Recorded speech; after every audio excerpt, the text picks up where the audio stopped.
excuse me, with a bunch of chefs. Holy shit. You just literally, you just follow. You tag along and you go to the gnarliest, expensive, cheapest, everything. So yeah.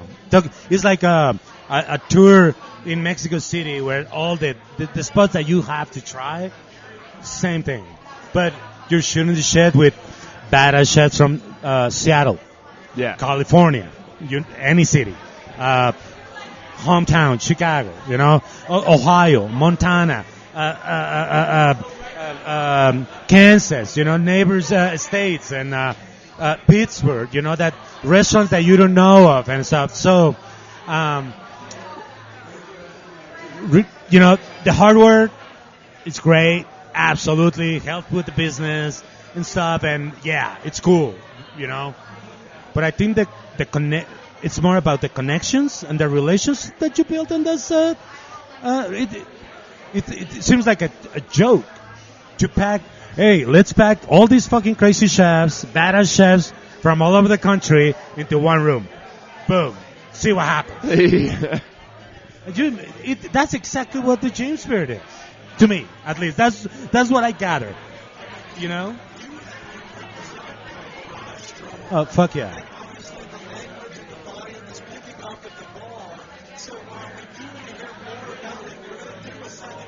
Yeah.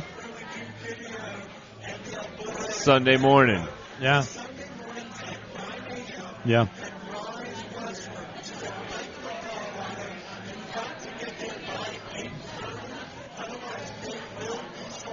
Yeah.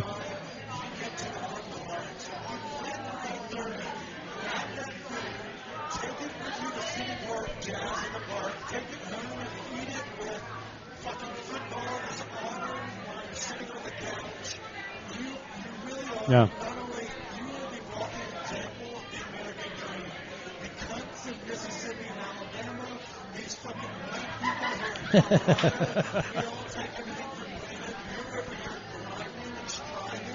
You just did your first vacation in fucking 9 years.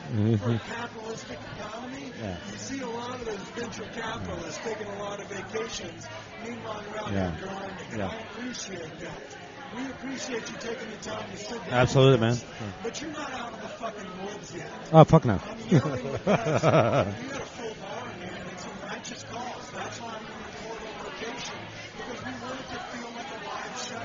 People are looking at us, look at all the snack that's in line over there. It's just sizing me up. It's all right, I'm taking ladies. But at the same time, Chef, you're not out yet. We have 2 questions we want to ask to wrap up part 1 of our episode. Yeah. And those 2 questions are presented to you by the Seed and Smoke Dark Pen. For those that are listening to this first part, our Stones at the Truth Dark Pod and Pen are released this weekend. Guys, at Seed and Smoke, at the Joint in the Highlands. If you want to support us as much as we try and support local restaurants, go buy our fake pens that are now on the market this coming weekend. If this happens and we sell out of this 1,000 or 500 units, it creates a lot of opportunity for us. Just as Chef has created a lot of opportunities for everybody that's here today. But here it is, last 2 questions of the night. Yeah. The first question is, let's say you were to be out that store at the spit outside. You had a long fucking day. What is that guilty pleasure late night snack you always have in the refrigerator or in the pantry that you go to when you get home at night? Bolillo, frijoles, y salsa. It's bolillo. It's cheese. It's a type of bread. Oh, bread. That is from Mexico City. And growing up, refried beans. They're always on the stove at all times. So you come in, and then this white bread, the bolillo, you use it kind of like a spoon, a little salsa, and that's it. Yeah. Yeah, absolutely. Yeah, can I get one of those pens? Yeah. Before we do, I have to ask, if our new sponsors, My Life, that are going to be covering all aspects of Colorado living, including the chefs, if we get an underwriter, will you come down to Mexico City with us and Yeah. show us the way? Yeah, absolutely. Yeah. Yeah. Okay. Before the last question, I've Okay. got two other questions for you. Number Absolutely. one, how do you take your pozole? Red, green, or negro? Well, green has been forever, but black, that's my go-to now. That's your jam? Yes, Are we going pork or chicken? pork, always, Chicharrones on top? everything. Okay. And my other question is, if your family, if you grew up with a bunch of tortas, why can't I get a torta here, brother? Ouch. Well,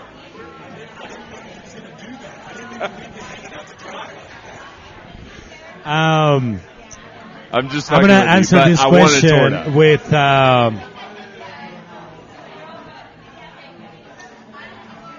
when I was at Elway's, and I thought I was ready to open up my own restaurant.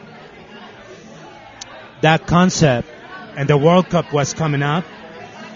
That concept was tortas and beer, but the theme was a soccer bar. Yeah, So they've been in the plan, absolutely. I got you. And then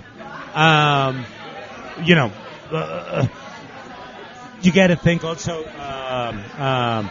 your demographics and the people you carry and stuff. And there's also quite a few places that they do really good tortas. yeah, yeah. So I decided to do my own in the Pambazo.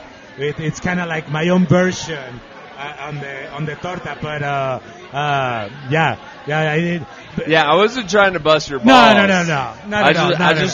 I just love a good torta. No, like you should see the text that my family sent from Hidalgo, because maybe a lot of people don't know, but the tortas you find in Mexico City, the origin of that, it's also in Hidalgo, and not just in Hidalgo, but it's also they started them in the town where my family is from, where every year is there's a parade and there's a big party that is like the fair for the torta. So a lot of people that give me shit that why I don't have a traditional torta on any of my menus. Okay, all right. So we're getting into this last question. But first, in Mexico City, I hear that everyone thinks the girls in Chihuahua are the hotter girls. Is that true? I mean, people, when I told my buddies I was headed to a wedding, they said Chihuahuans are a little bit taller. Yeah, but I think the Chilangos that you talk to, they're not the same Chilangos that I talk to. The Chilangos that I hang out, we all agree that Guadalajara, That's the hot spot. has especially Tequila, Jalisco. That's where they have the tall and the blonde Mexican girls. Okay. Okay. But hey, don't get me wrong. Chihuahua also has beautiful women. Okay. Absolutely. Yeah, don't put me in the fucking spot right now. Okay. So here we are. We're finally at the last question. Okay. So it's your last supper, Jose. You can invite 3 guests. Okay. Can't be friends or family, but they can be living or dead. Who are you inviting, and what are y'all eating? Here. We eating here. And I'm cooking. Anthony Bourdain, that I met at Elway's, and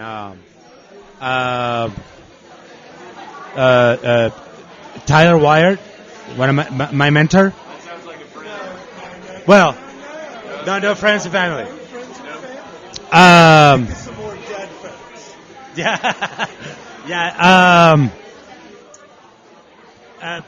Renato, a good friend of mine that recently passed away. All right. God damn it! Do you know? Don't Is the mezcal? No, you know who? I got it.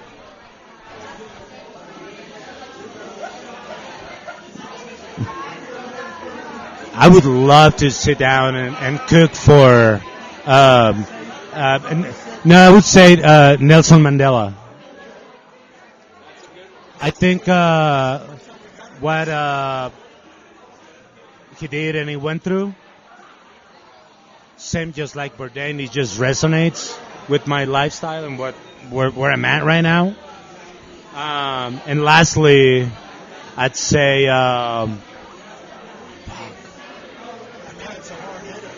the last one. Yeah, no, I don't even. Even though you gave me a question, I didn't even thought about it. It was just so into it. No, I think the last person would be.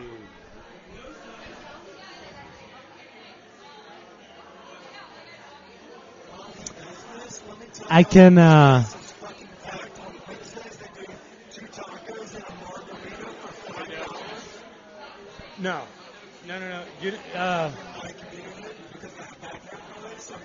Yeah, you know who?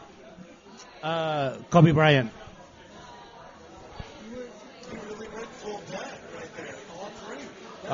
No. You haven't looked at my place? There's full of dead skulls, and I love that. I mean, to each their own. I mean, Yeah. it's cool as shit. I don't see a lot of skeletons on the walls, but the Kobe Bryant we don't get enough of, and that's a good one.